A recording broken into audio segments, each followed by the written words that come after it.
안녕하세요. 마라나타 캐나다 교회의 드롬입니다. 오늘은 기독교의 기본 진리 17번째 시간 하이델베르크 교리문답 제13주일에 관한 내용입니다. 예수님이 어떤 분이신지를 묘사할 수 있는 여러 가지 표현이나 칭호 중에 오늘은 하나님께서 낳으신 유일한 아들, 즉 하나님의 독생자라는 말과 그분이 우리의 주님이 되신다는 것에 대해 간략하게 살펴보겠습니다. 먼저 성부 하나님과 성자 하나님 사이의 관계를 부자지간으로 표현하는 것과 관련해서 인간 세계의 선입견을 벗어날 필요가 있습니다. 인간이 이해를 하여야 하겠기에 최대한 우리가 익숙한 아버지와 아들이라는 표현을 쓰긴 했지만 사실 그 내용은 사람이 사는 세상에서 볼 수 있는 아버지와 아들 사이의 관계에서 역으로 유출을 해서는 안 됩니다. 성경에서 사용하는 표현은 언제나 인간이 사용하는 개념보다 더 크고 넓을 뿐만 아니라 항상 그보다 앞서는 것임을 잊지 말아야 합니다. 즉, 성경에서 쓰이는 개념이 항상 먼저입니다. 그리고 그 개념을 이해할 수 있도록 사람이 사는 세상에 언어적 표현이 주어진 것입니다.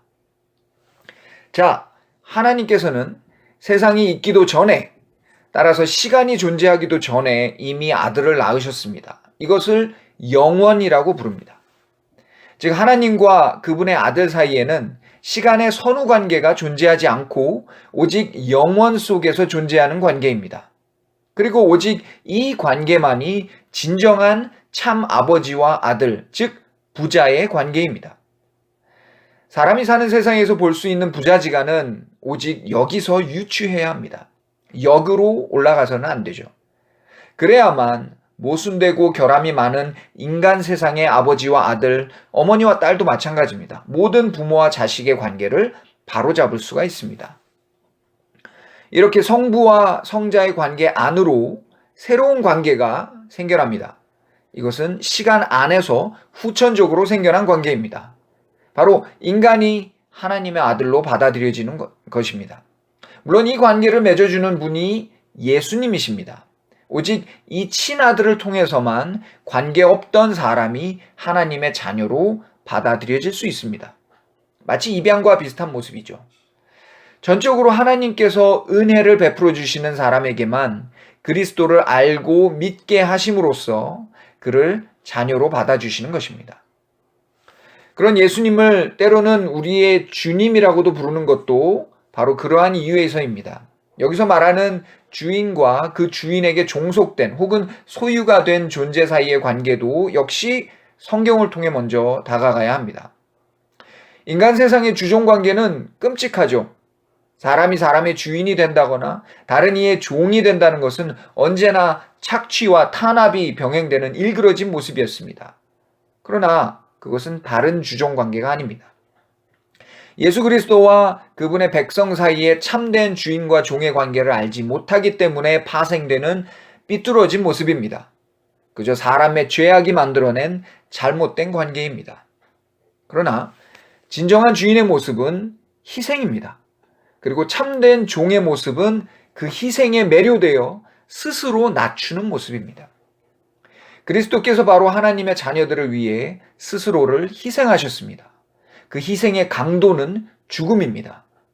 세상에서 볼 수 있고 경험할 수 있는 최고의 경지에 있는 희생입니다. 이 희생이 나를 위해 치러진 것임을 아는 사람은 그 은혜에 사로잡힐 수밖에 없습니다. 내가 죽어야 할 죽음을 대신 죽어준 누군가가 있다면 자진해서 그에게 내 모든 것을 바칠 수 있는 것이 사람된 도리입니다. 이런 본질적인 주인과 종의 관계 역시 하나님의 뜻으로 먼저 시작이 되었고 아들이신 그리스도께서 그 뜻에 순종하셨으며 비로소 그 아들을 믿고 의지하는 사람에게 하나님의 아들이요, 하나님의 자녀요, 그리스도의 종으로 살 수 있는 영원한 특권을 허락해 주셨습니다. 그렇습니다.